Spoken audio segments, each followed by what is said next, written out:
Welcome everyone to the 204th episode of the 988 Crisis Jam.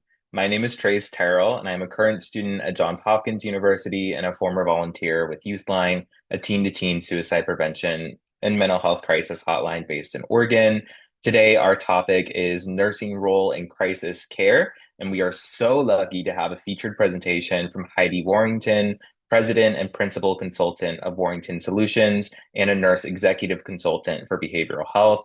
I will welcome her later onto the stage after we run through some quick housekeeping items. If you are new, please remember that you must register to participate in the 988 Crisis Jam. You can do this by going to talk.crisisnow.com. This also includes all of our information, including our videos, our materials, our slides, pretty much everything you could want is on this little hub. It also includes the last week's episode is kind of like the front run. So be sure to, visit that website. It is an incredibly valuable resource, and it's just so excited to share it with the world.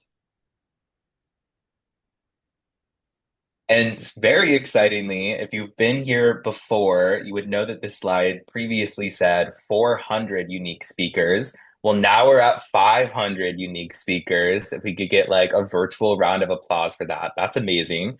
We also have over 200 episodes, again, all available on our YouTube. And wow, this is the list of all of our speakers. Holy cow, so many. If you are interested in joining, if you have an idea for a featured presentation or you want to be in a roundtable, you can email us and we would be happy to kind of get you onboarded into that process. This is a really open space for people to contribute to these really important conversations. To now switch over to our media updates, our latest crisis news. We have an article. Thousands of callers are giving up on calls to Texas's 988 suicide hotline as it grapples with a $7 million deficit. And I'll pass it over to Jennifer to talk a little bit more on this.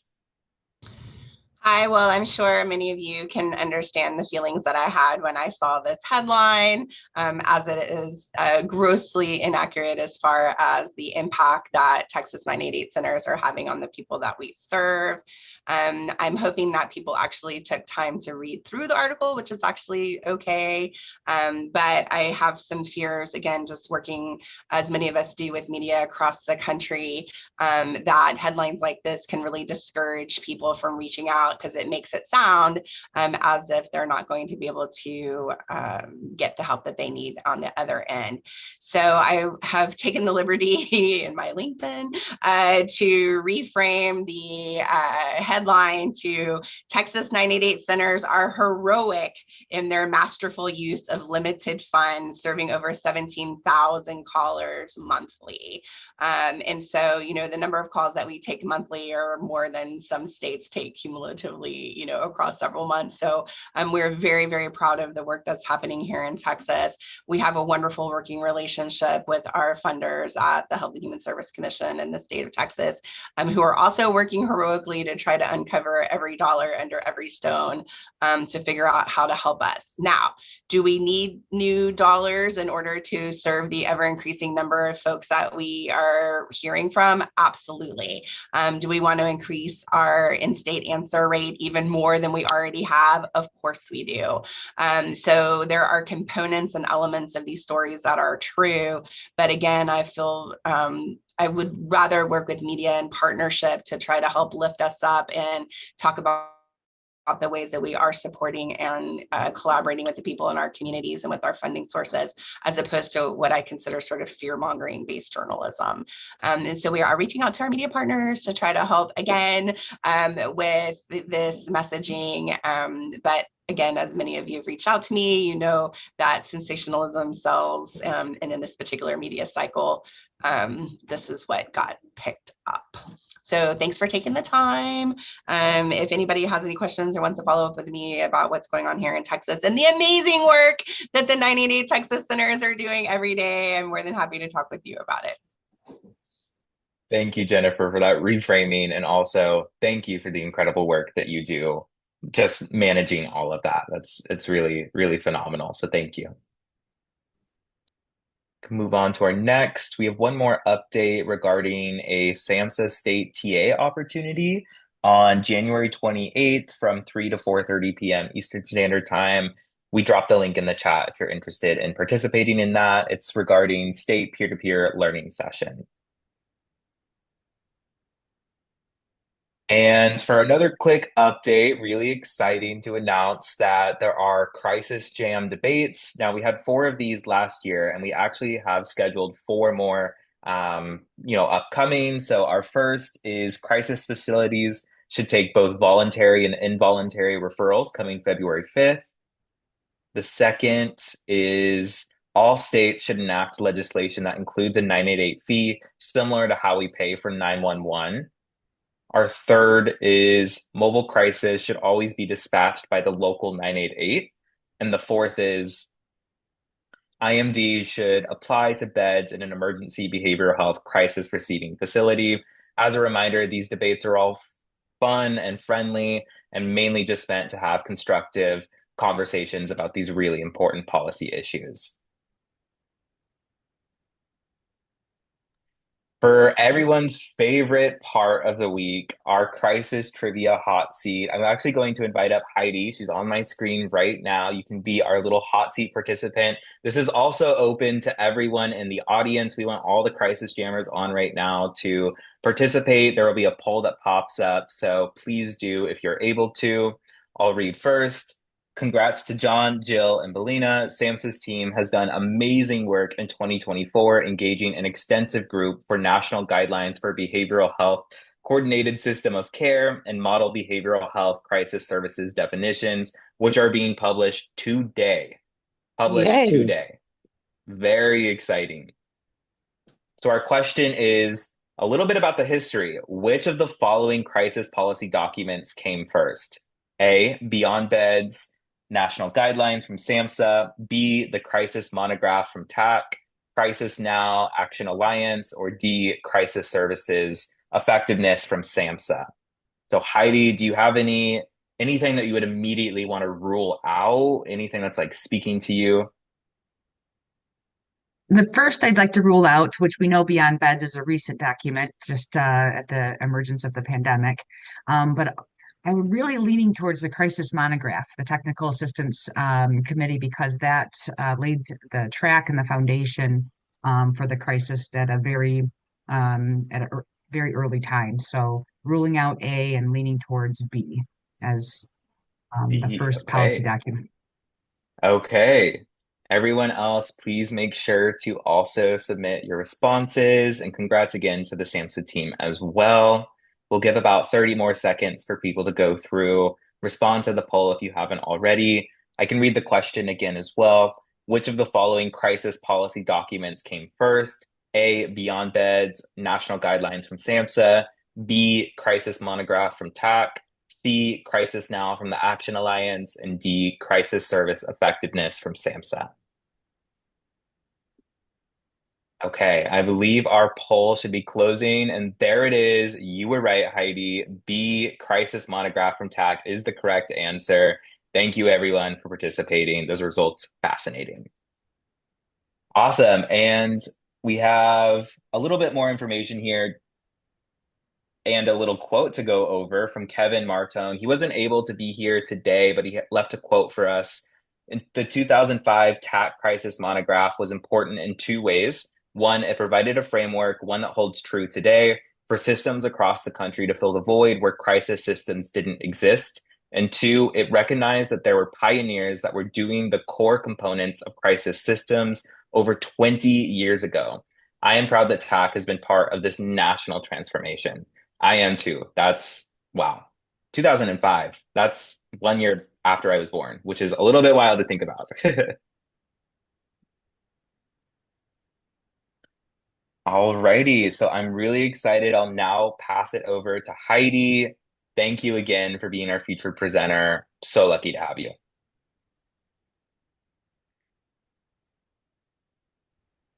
Thank you so much, Trace.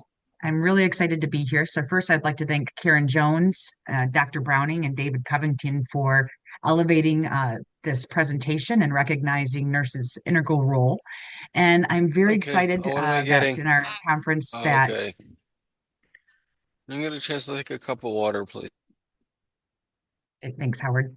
The that this is the first episode of Crisis Jam with five nurse panelists, and I am very excited. It's an honor and a pleasure, and a nursing focused Crisis Jam. So thank you, and that's revolutionary in and within itself. So thank you. So next slide. So as we know that crisis stabilization, both in the freestanding stabilization units and then also in psychiatric emergency departments and NPATH units that are in acute care, are an expanding practice throughout the country. And so this calls for the highlight and the growing need for specialized mental health care in nursing and all the disciplines that are involved with mental health. Next slide. Now, defining crisis stabilization nursing. Now, what I'm here to do is to emphasize this distinct level of care. So, depending on the state that you're in, anywhere from one day to 7 days, crisis stabilization is a distinct care. It's not inpatient. It's not outpatient. I consider it a level of observation and treatment that occurs again per state, either 1 day to 7 days. And this is an emerging subspecialty because it is at a distinct level of care.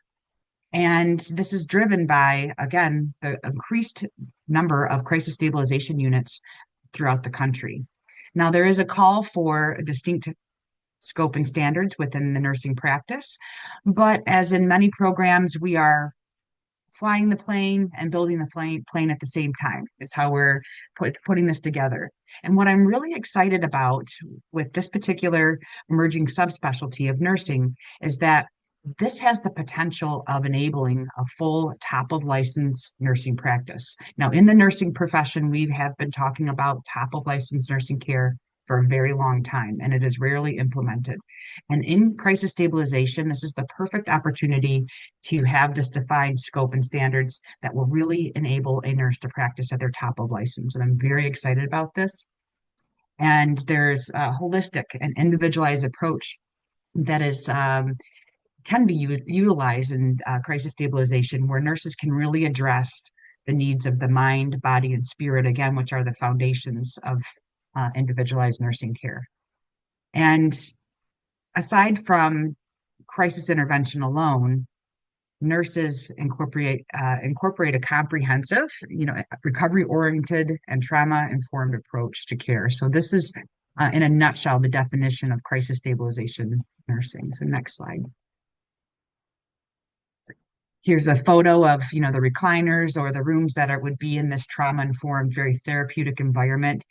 Again, nursing in this emerging subspecialty has a lot of opportunity for trauma-informed and recovery-oriented interventions, in addition to personalized nursing care plans and comprehensive assessments. Next slide. So what is a day in the life of a CSU nurse? So first when someone arrives to a walk-in center, there's a triage, and at a high level, high acuity crisis stabilization unit, there's going to be managing of medical needs. Now, the idea behind a crisis stabilization unit is to prevent unnecessary transfers to the emergency department, and also do what we can to have a person be in least restrictive care, which is to prevent unnecessary inpatient admissions. So CSU nurses may address a variety of medical conditions: diabetes, hypertension, GI distress. Nurses have an integral role in substance use withdrawal management, and it takes a keen assessment for increases or decreases in level of care. And high level CSUs will have substance use withdrawal management. Nurses can also participate in crisis intervention and provide holistic patient care, which includes a mental status exam, physical, biopsychosocial exams to understand the whole person, and again, develop that tailored and individualized plan of care. Now, as a person moves through the crisis system, either discharged with community resources or they're being transferred to a higher or lower level of care, CSU nurses provide health education on topics, their new medications, their new diagnosis, nutrition, hygiene, and really empower that person to manage their own well-being. And this is another integral role of nurses in the stabilization setting. Next slide. Now, the future of crisis stabilization is, again, this is revolutionary nursing care. This is a brand new care setting. So when I'm speaking about the crisis stabilization with people that are surrounding me and other nurses, and I'm like, yes, these are really exciting. It's not inpatient, it's not outpatient, and we're providing integrative care in these crisis stabilization units. And nurses are like, wow, this is a new care setting. And I'll get into this more with retention. But when there's a new care setting or a new hospital or something that's popping up, nurses want to go there. They want to work there. They want to learn about it. And one of the number one concerns I hear from people across the country is staffing, staffing, staffing. How do I get nurses? How do I recruit nurses? And when you present it as such as a revolutionary, top of license, new care setting, that's going to attract nurses. And we can talk about that more. And that's something I can help with as far as recruitment, because the other nurses on this call can speak to this, that nurses are drawn to that and they want to learn. And if there's a new care setting and a way to practice at the top of license, we have registered nurses that are very happy to work in that and excited to learn more.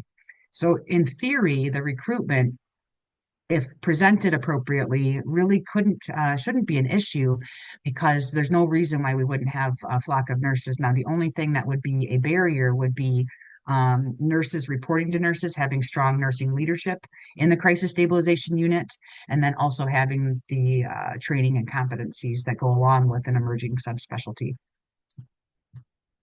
Next slide. Now, the crisis continuum, obviously, we've got 988, we've got our call centers, we've got mobile crisis. Nurses can also be in mobile crisis. That could be a different episode. But in crisis stabilization, the role of the freestanding crisis stabilization unit or receiving center, apart from acute care or an empath or a psychiatric emergency service, they need to be of value to the whole system in healthcare. So when we have high-level CSUs that can treat minor medical illnesses and provide this holistic and integrative care within these freestanding centers, the more value they're going to be to the overall health system and the emergency departments. If we're transferring people to emergency departments and back and forth, they're not going to be of real value. So I want to, put there, I have this slide on crisis system realization that they've got to be effective and we've got to do a good job of doing the best that we can and treating as much as we can in the receiving centers so that we can be of value to the entire, not only the crisis continuum, but healthcare system in its entirety. Next slide. Now, I want to go into some crisis stabilization, again, per state and what your mental health code allows for, but there's restraints that are being applied in crisis stabilization units. So nursing administration really sets the tone, and having a strong nurse leader within your organization sets the tone on culture for restraint-free and restraints itself. Now, I'll get into a little bit about the cost of this, but I'll tell you the influence around again, culture, quality improvement, debriefs, and the strong influence. So that the more you have, the more strong nursing leadership and a culture for restraint-free environment and the staff training education is going to set your tone and your barrier, not your barrier, but it's going to set the tone for restraint in your organization. Now, restraints, which we know is not least restrictive, it's not great for the person involved. It's not great for the milieu on the unit. Staff are traumatized. We know that the restraints, although sometimes in a certain setting, they're necessary. However, we can really inch towards having minimal restraint use, if not zero, and we could get to that area. But really, the person that sets the tone for a restraint-free culture is that nursing administration and nursing leadership. So the more you invest in that, it's a direct correlation between strong nursing administration and restraint utilization with the culture of a CSU. Next slide. I also wanted to reinforce with the group that nursing, as far as restraint, if we can we can stay on this. We can stay on this slide, but restraint, mechanical restraint for violent behaviors, whether someone's a harm to themselves or other, is a nursing-driven intervention that requires a physician order in the state of Michigan within 30 minutes. And that's why I'm emphasizing the strong correlation between restraint utilization and strong nursing administration, because it is a nursing-driven intervention to begin with. And so investing in nursing and leadership can dramatically reduce your restraints, and it's nursing can have a positive and negative outcome on restraint um, numbers and volumes. Now I want to go into a little bit of cost. So restraint, there's administrative burden, there's reports, there's debriefs, there's staff huddles, there's quality improvement around that. That's costly. Those are indirect costs of restraint, in addition to the trauma that can be on your staff. So for example, if you've got a big restraint event one day, the nurses are stressed out, the staff's stressed out, you have call-ins the next day. There's a domino effect that happens after that. So I can't emphasize the cost and indirect cost of restraint utilization in that nursing leadership. Now, I've also had this overarching slide here. Now, this is both acute care and CSUs, but I wanted to give the group a little example of just the cost of medication errors, another nursing sensitive indicator. And having a strong nursing leader within your organization can dramatically keep the cost down for restraints, medication errors. These are little areas that you hemorrhage silently that you don't see. I'll give an example that medication costs, like that's a direct cost of a medication error. One of these errors that this medication got sent with the wrong person, or this medication that's expensive got put into the wrong bin, it became contaminated, we have to replace the medication, just an example. That can cost an organization. Again, these are estimates based on a systematic review, but upwards to like $10,000, just little $200 medications, $100 medications here and there that need to be replaced for one reason or the other. Those are something that's kind of preventable and avoidable with the nursing leadership. Now, there's hospitalization costs, which is unfortunate if a medication error causes a reaction with that person. Again, this isn't a direct cost on the CSU, but in healthcare in its entirety in our tax dollars. That if there's a medication error that causes a hospitalization, that somebody may need a prolonged length of stay and be transferred to a higher level of care, whether inpatient psych or to the acute care hospital. Now, there's costs associated with ED visits with medication errors. And then there's nursing care costs. I really put in there like nursing administration. When there's a medication error, there's reports, there's meetings, there's quality indicators, there's feedback, there's meetings that are done explicitly and performed with the nursing body within your organization to troubleshoot and look at best practices and how that we're going to, ensure that culture of safety and deliver this high level individualized care.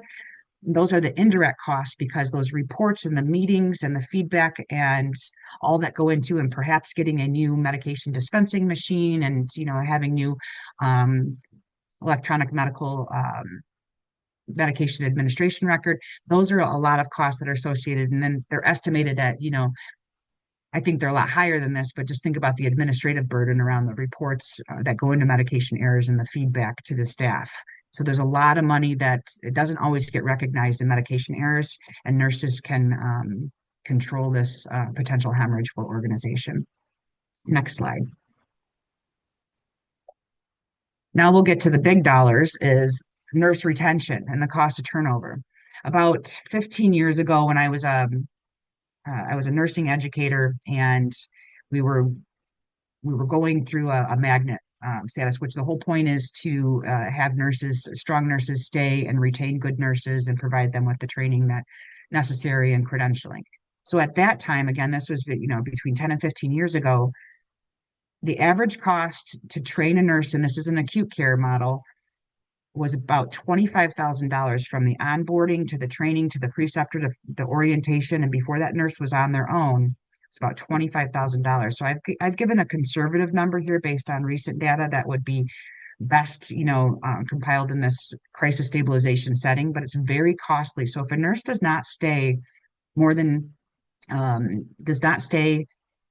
more than 2 years, you're hemorrhaging money as well with this nursing turnover. Nurse retention and turnover is very, very expensive. And so really hiring and onboarding, you think about the interview and the HR and the drug testing and the fingerprinting and the credentialing that goes with hiring a registered nurse. I mean, this is a very conservative cost for this cost, but think about bare minimum $5,000. And then you've got your well training and your BLS training and anything else that goes in, and they've got to take recipient rights. And really, again, this is a conservative number, but about $3,000. So just with the basic conservative cost, you're talking about $10,000 to bring on that nurse. And that doesn't include orientation and all the other factors that you're paying for when you bring on a new staff member. So another area of potential like financial hemorrhage is nurse retention. And again, having strong nursing leadership, training and staff and tools in the nurse toolbox, you could prevent this retention issue and not have not have high turnover and also attract good talent. Next slide. Now, there's challenges in mental health nurses, just like in any discipline, in any setting. So, of course, there's a shortage of specialized clinicians. There really are not a lot of nurses with crisis, uh, experience. Either they've worked in inpatient psych or emergency department. Some have come from the correctional setting, and so all three of those settings that I just described are the opposite of the care in a way, the same standards of the care that we want to provide in a CSU. CSU, we want nothing to look institutional. We want to not have that emergency department feel. We want it to be therapeutic, recovery oriented, and definitely not to mimic anything correctional. So that's our nursing body that applies for these positions. So there is a need for advanced training and uh, and to challenge that counter narrative that nurses are custodial and practicing under the direction of medicine, but we're autonomous and we provide, we're critical thinkers and that we can provide a holistic level of care in this setting. However, there is a need for specialized training, and then also with the nursing leadership to look at these the outcomes and the challenges financially that you could possibly have with not having effective nursing care, with the retention, the medication errors, and the restraints alone could really be costly on an organization.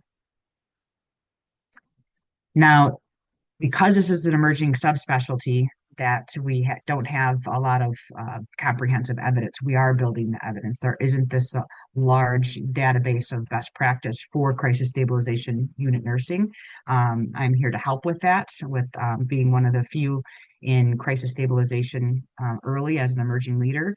But really, I would like this to be an evolving landscape for future practice. And as these crisis stabilization units are developing throughout the country, I'm here to support.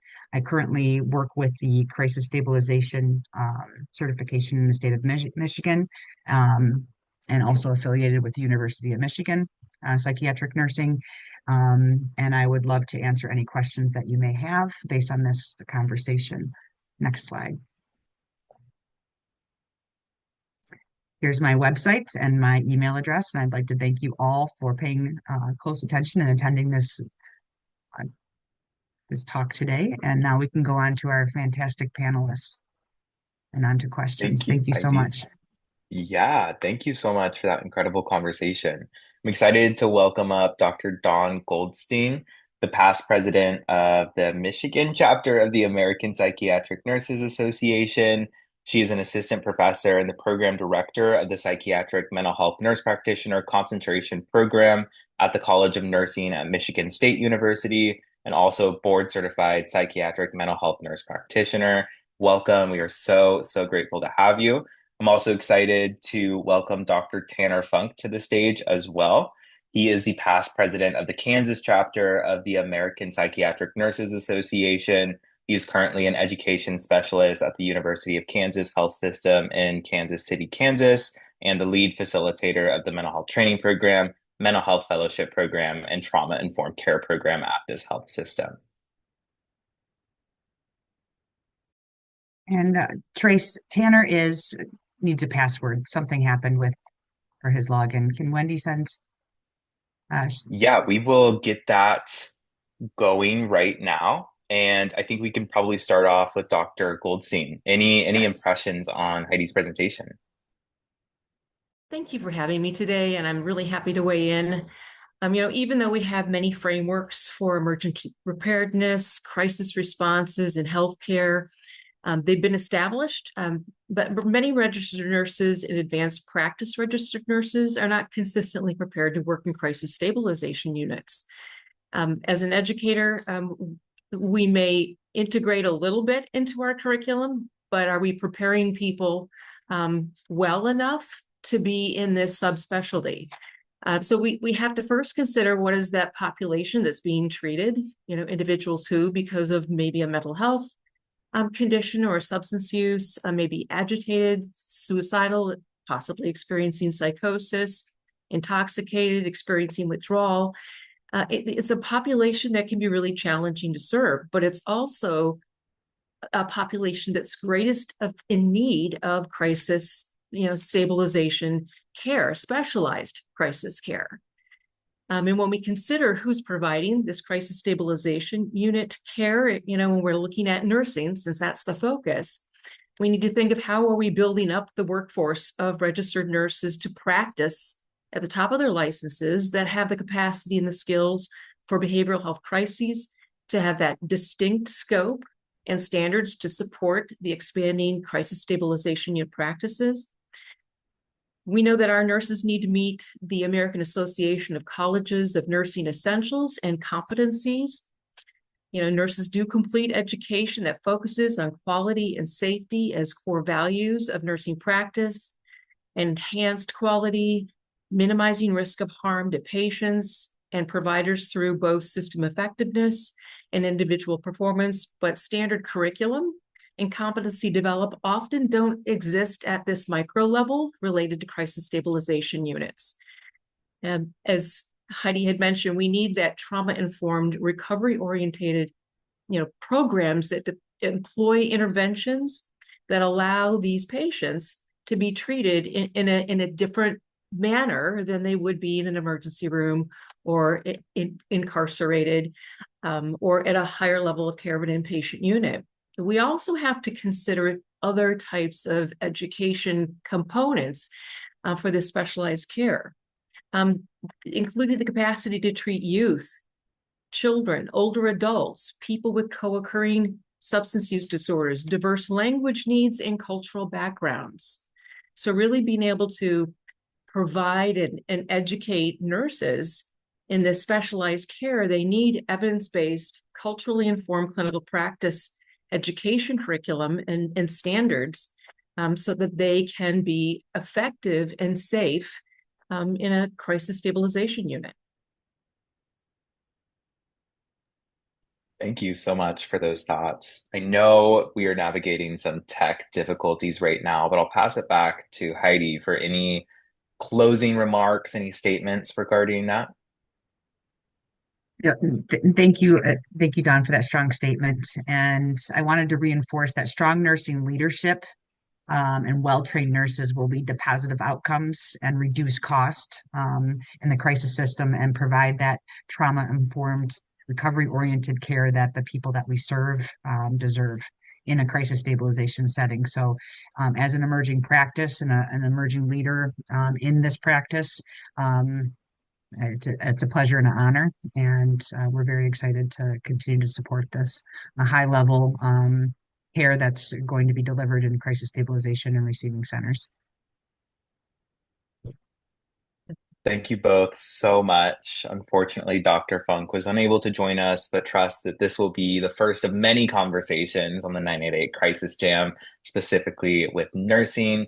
Thank you both so much for those incredible remarks. We're so grateful. Thank you, thank you. The audience, round of applause. Show some love in the chat. That was amazing. Thank you so much. Of course. Thank you. Alrighty, I think we are going to transition to our data corner and other partner updates as well. We'll start with SAMHSA. I'll welcome Dr. Belina Shah. for SAMHSA updates? Well, you guys have, stole our thunder a little bit, but that's okay. It is the day that our triplets have been born. The triplets of the national guidelines, the 2025 update to the national guidelines, the crisis definitions, model definitions for crisis care, as well as we actually have another document out today that is a draft document that is a draft mobile crisis toolkit.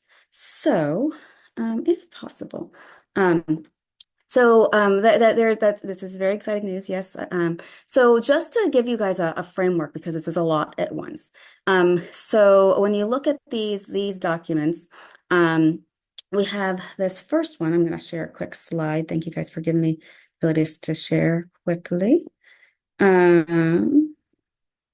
This first document here at the bottom is the model definitions, and the model definitions for emergency, crisis, and crisis-related services. And that is a document that, what I like to say, really defines the puzzle pieces. It helps us to create a shared and common nomenclature about its individual crisis services are.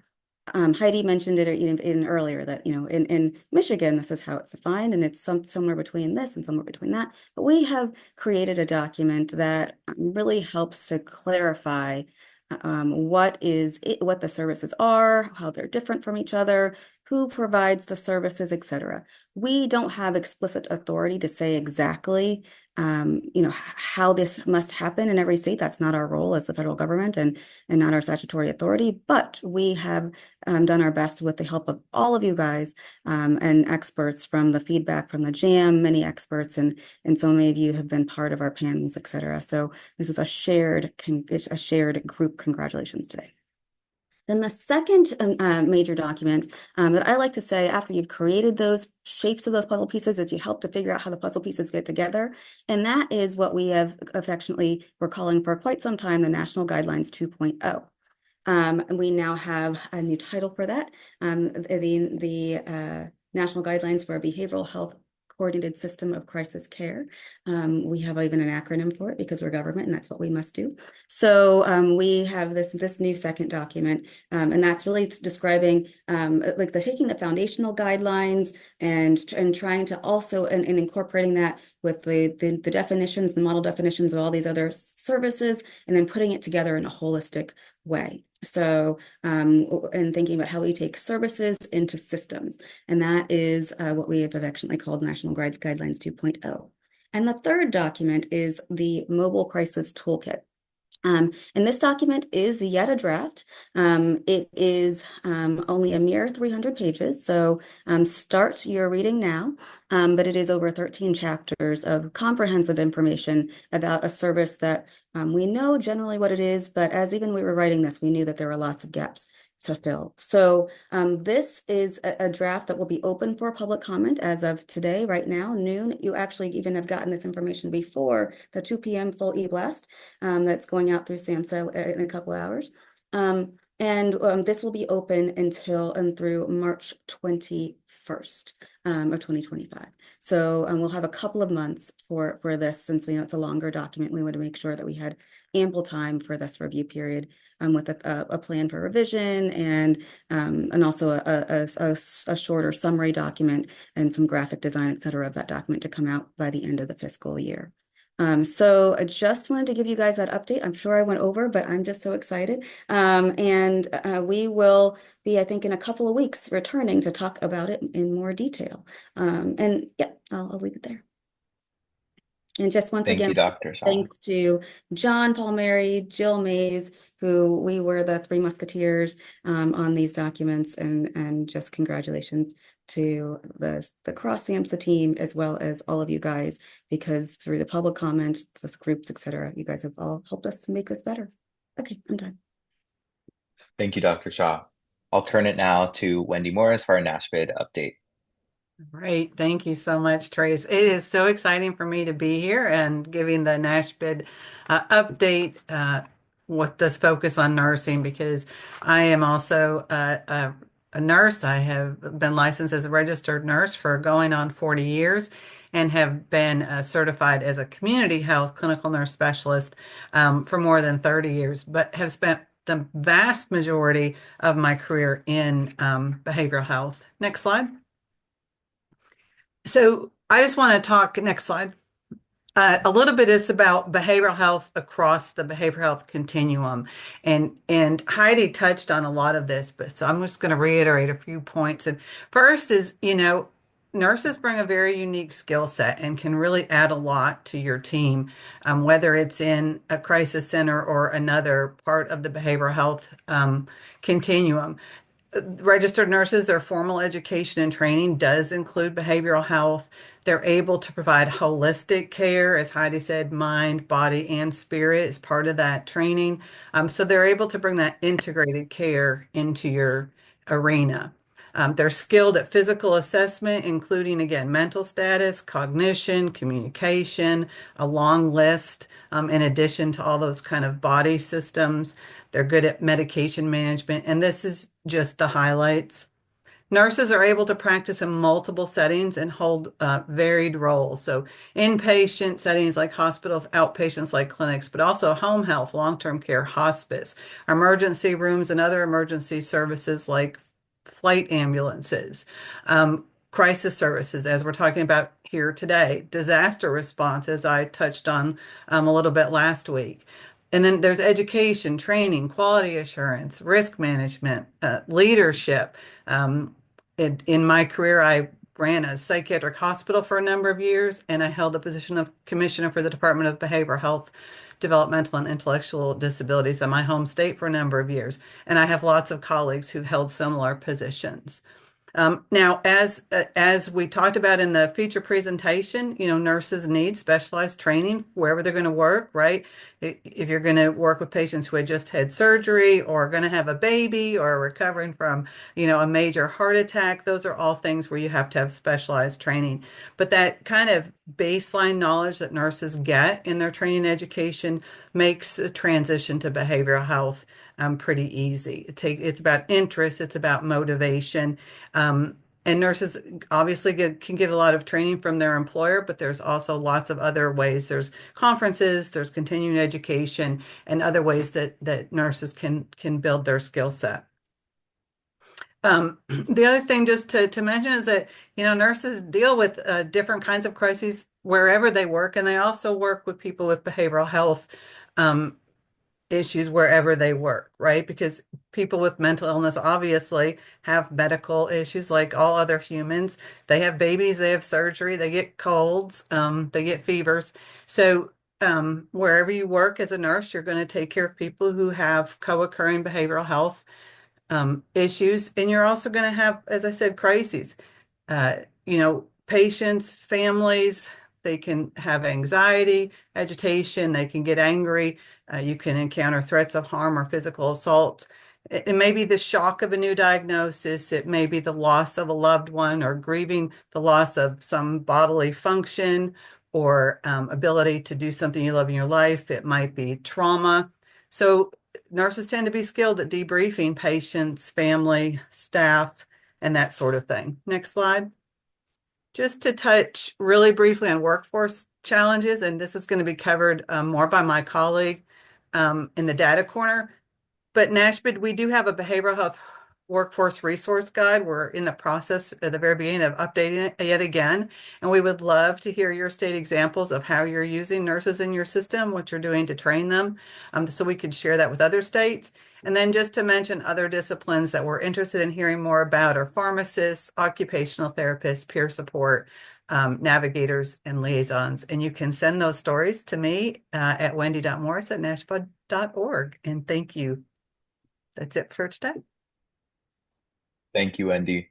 I'll turn it over now to Ted Letterman, the Senior Director of Government and Commercial Research at NRI, for the Data Corner. Thank you. And I'm filling in for Dr. Matt Goldman, who normally does that. And Matt shared exciting news that he started off 2025 with their family having a 8-pound, 14-ounce baby boy. So Matt's out for the next several months celebrating their second son.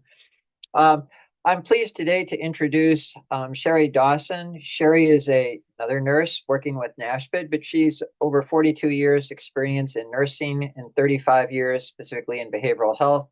She was at Nebraska's mental health system for 21 years, including as commissioner of the director. And she's going to talk a little bit about some of the research and data on the role of nurses in crisis services. Sherry? Thank you, Ted, and thanks to the Crisis Jam Planning team. And so exciting to be with fellow nurses today. You can go to the next slide. I think it's exciting. 20 consecutive years in a Gallup poll, nursing was identified as the most trusted healthcare professional. Now, when we look at the APNA 2022 workforce report, if we think of the big scope of all nurses, only 4% identified themselves as working in psychiatric mental health. So we do have an opportunity to continue to grow our numbers. I wanted to highlight from the NRI state profiles in 2024, we all hear about workforce shortages. 39 states identified RNs as a discipline with behavioral health shortage, and 37 states nurse practitioners with a behavioral health shortage. Now, to drill down a little bit more, thinking about the RNs as a shortage, there was a Likert scale that was used as a catastrophic level, which means resulting in a reduction in services and beds or very long waits. And 11 states continue to experience that level of shortage for RNs and 6 for nurse practitioners.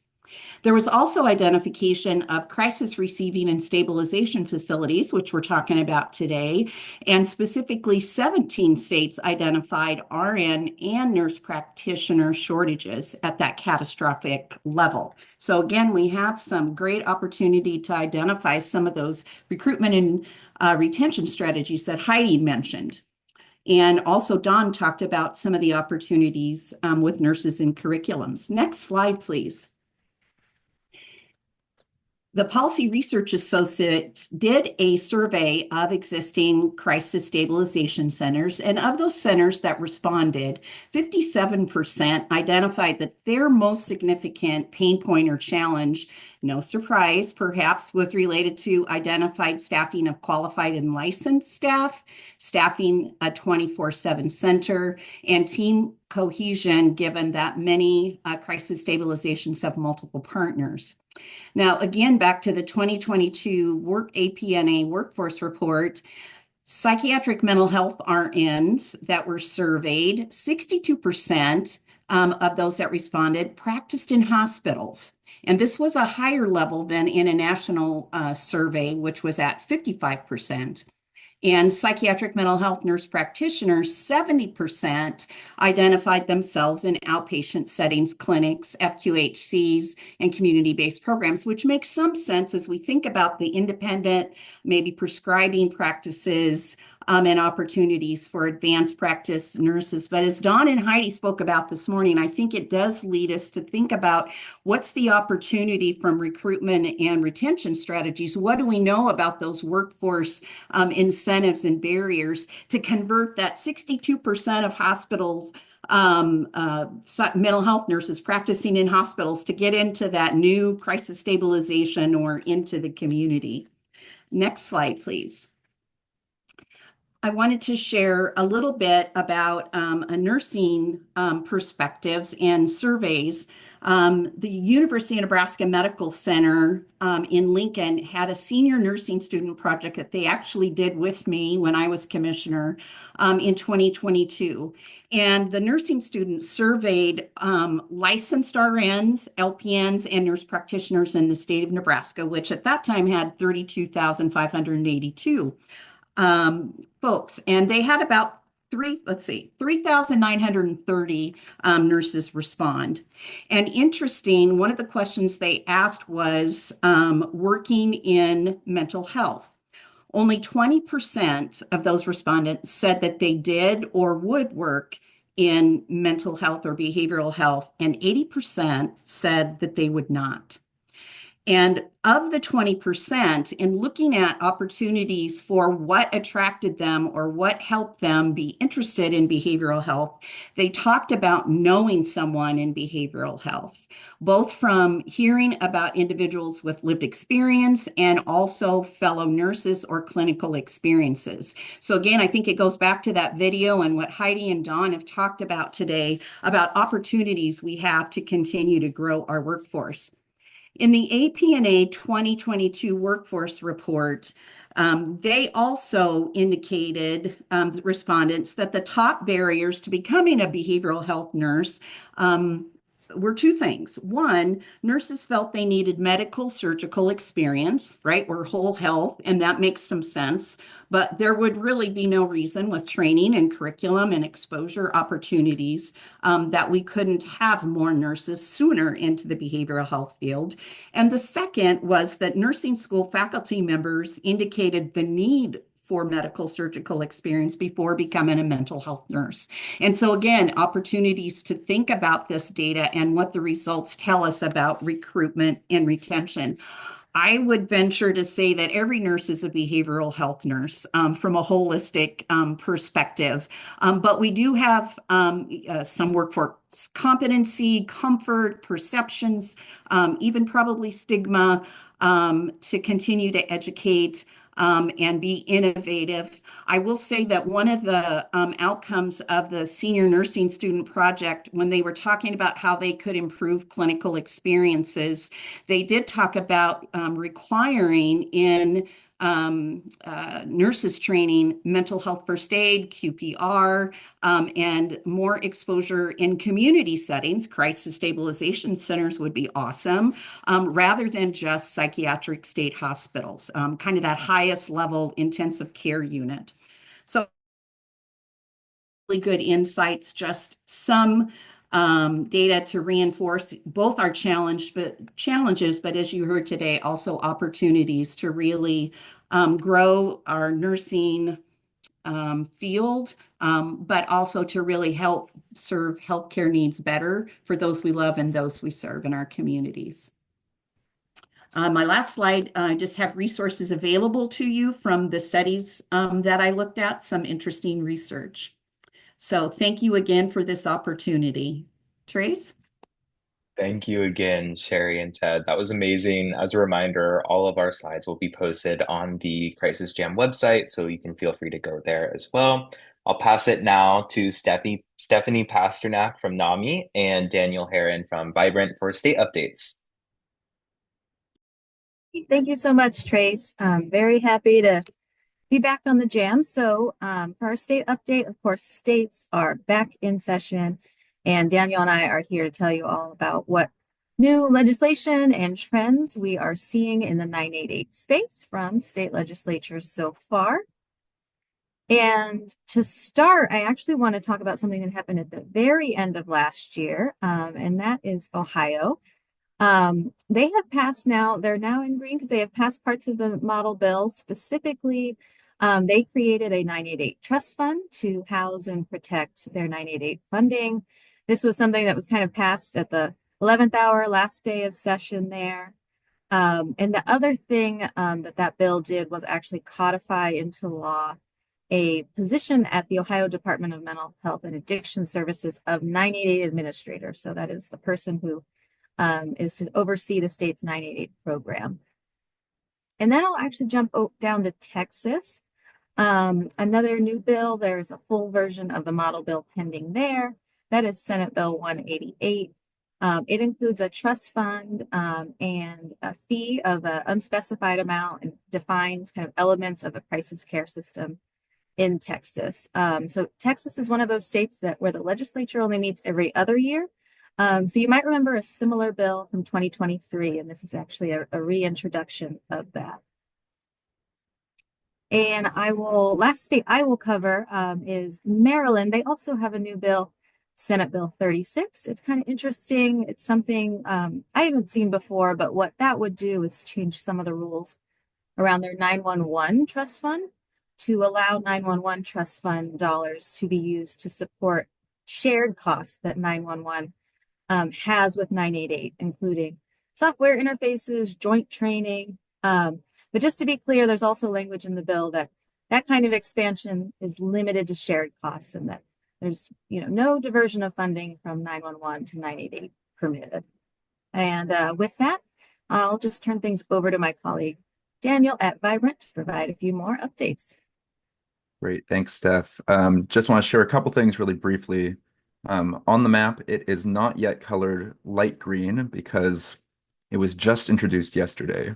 But North Dakota SB 2200 was introduced, and it would establish a 988 trust fund and would authorize up to a 30-cent telecom fee, which would be set by the Department of Health and Human Services. We're also taking a look at several bills across the country that would require 988 to be listed on student ID cards. They kind of, there's four of them. There's one in South Carolina, one in Hawaii, one in Massachusetts, and one in New Jersey right now. The bills vary on the grades of which student ID cards would have to be listed, or whether it's public or private schools, but did just want to share that there are bills in all of those states. And I will put in the chat the bill numbers in case anyone wants to take a look. And with that, I'll pass it back to you, Trace. Thank you so much. For our How It Feels segment and crisis talk, I'll invite up Stephanie Hepburn. Thanks, Trace. So I'll bring on Ted Lutterman, who was on earlier. He's NRI's Senior Director of Government and Commercial Research. Ted, a new report by NRI highlights behavioral health workforce shortages, which are most pronounced in mobile crisis and crisis stabilization. Can you talk a little bit about why that might be, sorry, I'm getting over a cold, and what that can help? Well, I think we asked states about where were they experiencing shortages, and I think as Sherry indicated, we sort of asked on a Likert scale from was it a catastrophic shortage that was really impacting the ability to even provide services, a moderate shortage, a minor, or no shortage. And we had 44 states respond. And in the crisis continuum, it was really the mobile crisis services and the crisis stabilization programs that experienced the highest levels of shortages. But the types of staff that were experiencing shortages also differed. In the mobile crisis, it was social workers, licensed counselors, and peer specialists. The CSUs, it was the psychiatrists, the nurses, the nurse practitioners were the highest shortage areas. And what we're hearing from states is it's particularly those 24/7 programs that are being established. So states are greatly expanding the number of mobile crisis teams and crisis stabilization programs. And so that's hiring new staff, it's training new staff, and these programs need to be open 24/7, weekends, evenings, holidays, and crises don't only happen 9 to 5. And so it's filling those overnight shifts and those other shifts that have particularly been troubling, especially if you're trying to do them in rural or remote areas, so that you're competing with other programs that may pay better for some of the staff. There are some really great initiatives states are doing to try and grow the resources, the behavioral health workforce. Wendy Morris, who spoke earlier, should really get credit. She's developed a great resource that's on the NASHBID website, and I put a link to it in terms of behavioral health workforce resource guide that highlights a number of state initiatives working with high school students, with community colleges, with professional programs to increase the behavioral health workforce. And she's been continually adding new initiatives by states that we're trying to track, how successful they are, but it's a great resource to identify approaches that states programs might look at to grow their workforce, as well as to retain the existing workforce. And you mentioned in the article too, that there's going to be a public call coming soon. That's, I guess, in a couple of weeks, is that right? Well, we're doing several calls as part of a SAMHSA project that NASHBID and we're working on to support states. So in 2 weeks, we're doing one on medical necessity criteria around crisis stabilization programs. So in many states, we keep hearing that law enforcement and EMS feels the need to take somebody to an emergency room first for a medical check, as opposed to taking somebody to a crisis stabilization program that's staffed with nurses, with medical professionals, and it sort of defeats the purpose. And so we're going to have Dr. Sims from NASHBID and a couple states presenting on how they've changed policies, what they're doing training in order to allow people to be transported directly to a crisis program and avoid going to an emergency room first. It comes back again, though, you've got to have that professional medical staff, the nurses, the doctors to do that medical necessity. But that'll be the 28th at 3 p.m. And they put a link in there. Yep. Well, thank you both. The nursing team today was absolutely fascinating. I'm so grateful for everyone who was able to talk. Episode 205 next week will be on Michigan's approach to crisis system design. And 2 weeks after, we'll have a presentation from SAMHSA on the National Behavioral Health Crisis Guidelines. We weren't able to update a photo for that, but it will be very exciting. It'll give you enough time to get through those 300 pages.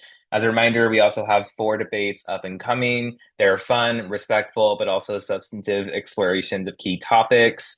Thank you, everyone, for joining this 988 Crisis Jam. Have a wonderful day.